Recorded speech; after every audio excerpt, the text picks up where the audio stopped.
Guys, magpapasal guys. Ang ganyan guys ha.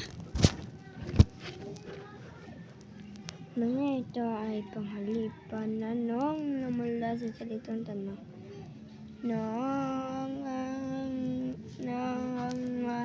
Nahulugan ito, pantanong ito ay mga salitang ginagamit sa pangtanong tungkol sa bagay, tao, buo, gawaing panahon, katangian na at iba pa.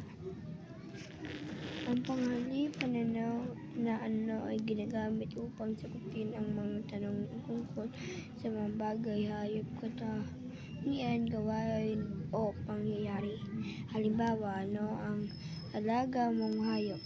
Anong ginagawa ng mga mag-aaral sa klase? Anong panghalipan na sino ay ginagamit upang sagutin ang mga tanong tungkol sa pangalan ng tao? Halimbawa, sino ang iyong ina? Sino ang pangunahing tao sa kwento?